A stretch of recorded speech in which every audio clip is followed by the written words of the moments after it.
Leellaa torban dura godina Shawaa Lixaa aanaa Noonotti mudateen kanneen qeerraa buqqa'an qeetti deebi'aa jiraachuu jiraattonni BBCtti himan. Haleellaa guyyoota 10 dura raawwateen boombiin mana sagantaa cidhe keessa jirutti darbatame kanneen bultii ijaarratan dabalatee yoo xiqqaate namoota 24 galaafatu aangawoonni BBCtti himanii turan. Badii kanaafis hidhattoota finxaalii jedhan himataniiru. Haleellaa sana booda hawaasi biraa sodaan qeerraa buqqa'anii turan. Manni isaanis gubachuu yeroos jiraattonni BBCtti himanii. Haala ammatti jiran kan gaafanne jiraattonni kanneen buqqa'aniif gargaarsi gahaa jiraa jedhan. Bakatanii turanii amma gara qe'ee deebi'anii mootummaan harka booddeefiitti achitti deebisee nama eegus godheefi achitti deebise. Gaafasuma deebi'an immoo yoom deebi'an? Xiqqoo bubbulaniiru guyyaa 3 bulanii deebi'an. Amma rakkoon darga gaafas dhalatee booda jadi kana godhan wayii qabamanii hawaasni yaaddoo qabaa isin akka achi jiraattanitti maal jettu maal nutti himuu dandeessu? Amma warra harka sana warra akka sana raawwate warri to'annaa jala oolanis jiru. Akkasii. Warri qabamanis jiru amma nagaadha malee wanti biraan jiru wanni nama sodaachisus hin jiru nagaa uumeera mootummaan to'ateera. Bakka wanni rakkoo nama yaaddeessaa hin jiru. Irra deddeebiin wanta akkasii waan dhalatuu fi tarii rakkoon kun kan deebine wanni furmaata ta'u jira jettanii yaaddu isin akka jiraataatti. Nuti amma kana mootummaan amma kana wanni uumamu hin jiru jedheera.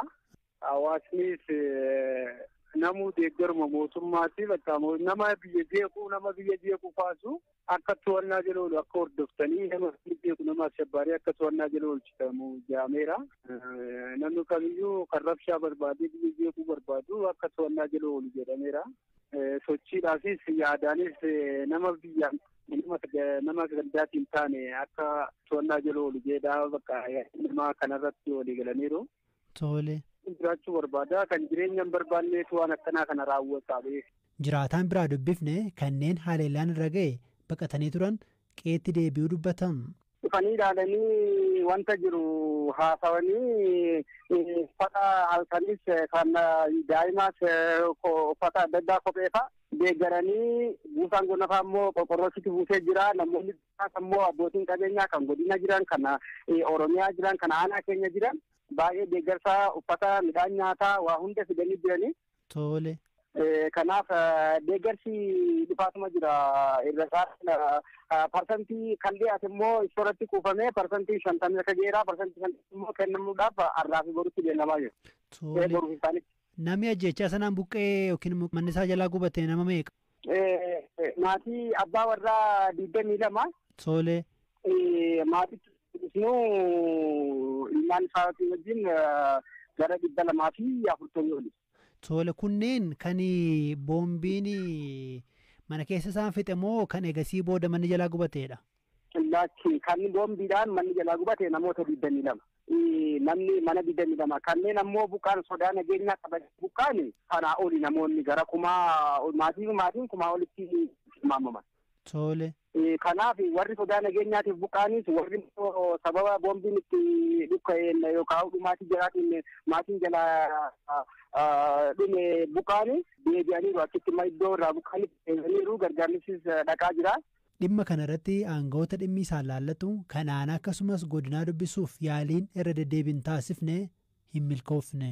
Maatamaa lakkaa'amuu xumura torban darbee daangaa Somaaliyaa cabsee seenuun gabaafame kuni osoo hidhattoota Alshabaab adamsuuti jedhameera. Taateen kun osoo Somaaliyaan waraana Itoophiyaa biyya ishee keessa jiru akka ba'u akka barbaaddu osoo ibsaa jirtu mudate. Waraanni Itoophiyaa akkamiin hayyama mootummaa Somaaliyaa malee seenee hirphaa gammachuu gabaabsinutti hima. Jiraattonni kutaawwan bulchiinsa Somaaliyaa Itoophiyaa waliin waldaangeessan keessaa tokko taate bulchiinsa Iraan magaalaa Motaabaan miseensota raayyaa ittisa Itoophiyaa meeshaa gurguddaa hidhatan kumaatamaan lakkaa'aman arguu isaanii BBCtti himaniiru. Bulchaan magaalaa Motaabaan loltoonni Itoophiyaa hidhattoota Alshabaab hordofanii eeyyama mootummaatiin ala daangaa Somaaliyaa ce'uu erga ibsaniin booda miseensonni raayyaa ittisa Itoophiyaa kun gara irraa dhufanitti deebi'uu isaanii BBC Somaaliyaatti dubbataniiru. Bulchaan kutaa bulchiinsa kibba Somaaliyaatti argamtu Iraan Bashir Abdurrahman Sheekiyyee BBC Somaaliyaatti yeroo dubbatan lakkoobsi loltoota daangaa bulchiinsa Somaaliyaa seenanii gara 3,000tti akka dhiyaatu ibsaniiru. lakkoofsa miseensota raayyaa ittisa Itiyoophiyaa seenan namoonni tokko 3,000 hanga 4,000 ta'uu kan jedhan yoo ta'u, loltoonni kunneen magaalaa Itiyoophiyaa Ferfer jedhamtu daangarra jirtu ka'anii Somaaliyaa kan galan jimaata waxabajjii 21 ta'uun isaa himameera. Bashir Abdurrahman Shekiyyee loltoota Itiyoophiyaa bulchitoota kutaa sanaa akkasumas mootummaa federaalaa Somaaliyaa waliin mariin erga taasifameen booda miseensonni raayyaa ittisaa kunneen gara irraa dhufanitti akka deebi'an taasifamuu ibsani. Bobba'uu loltoota Itiyoophiyaa kana ilaalchisee gama mootummaa Itiyoophiyaatiin hanga ammaatti wanti jedhame hin jiru.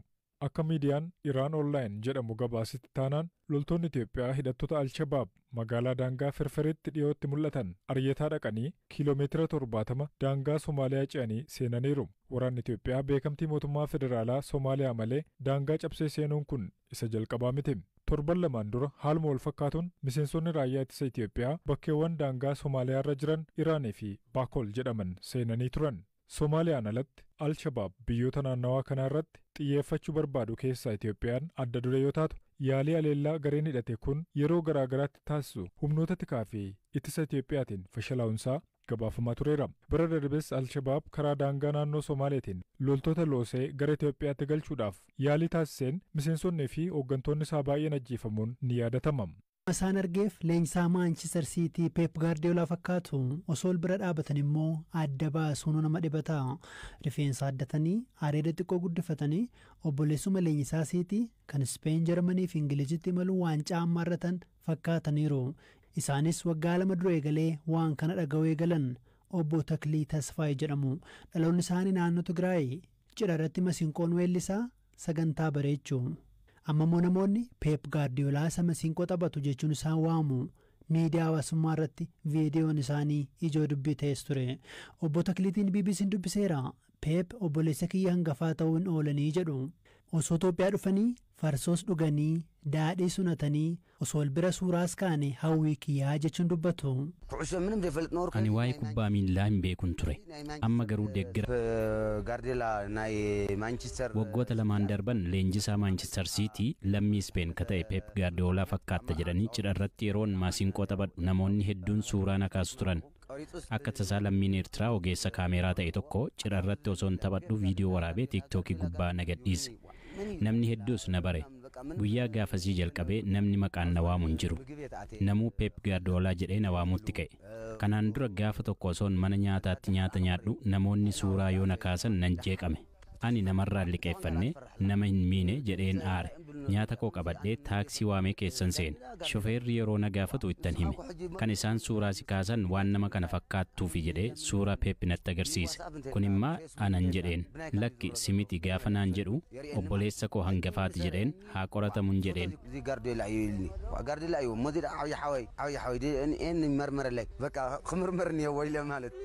Baasataan Uttancaa aartist Soorsaa Lammii du'aan ganna 60tti guyyaa irraa boqote. Waltajjiiwwan beeksisuu taatoo fiilmii fi diraamaa keessatti hirmaachuun kan beekamu Soorsaan owwaalchisaa guyyaa boruu raawwata jechuun hiriyoonni isaa BBC'tti himaniiru. Soorsaan garuu eenyu? Waa'een Likkoo Hirphaa Gammachuun nama waggoota 20 olii fi isa beeku dubbiseera. Taaddalaa Alamaayyoo yookiin Abbaa Shumbee. Ayyee. Durataa Waldaa Koomediyaanota Oromoo. Artist Soorsaa wajjiniin yeroo agamiif wal beektanii eenyu isaansa jedhu nutti himaa? Egaa Soorsaa wajjiniin waggoota 20 oliif wal beekna. Bara Maccaaftuu lamarraa kaasee wal beekna. Waggoota dheeraadhaaf wal beekna. Soorsaan baay'ee nama cimaadha. Tole. Amma immoo waggoota 10 oliif immoo handurataa ta'ee immoo itti aanaa ta'ee Waldaa Koomediyaanota Oromoo waliin gaggeessaarra. Soorsaan baay'ee nama Oromummaa isaatti boonudha. Yeroo baay'ee maal jennaani maqaadhaan yaamnu Soorsaa Lammiin jennuuni abbaa feene caallaadha dhaadannoon isaa. Jechuun odoomaa kiisa hin qabaannes abbaa feene caallaadha. Dhaadannoo isaati yoo haasa'us yoo jedhuus bakka abbaa feene caallaadha. Tole mee nama isaanii tarii hin beekne jiraachuu mala artist Soorsaan maal hojjetu maaliin beekamu? Durarraa kaasee waltajjiiwwan hin beeksisaa. Waltajjiiwwan Oromoo waltajjii akka xiiqii qaban hunda waltajjii akkasii beeksisaa ture ammas sanumarra jira. Akkasumas beeksisoota addaan hojjetaa walaloos yedaloos. Kan sirbaati? Kan sirbaa.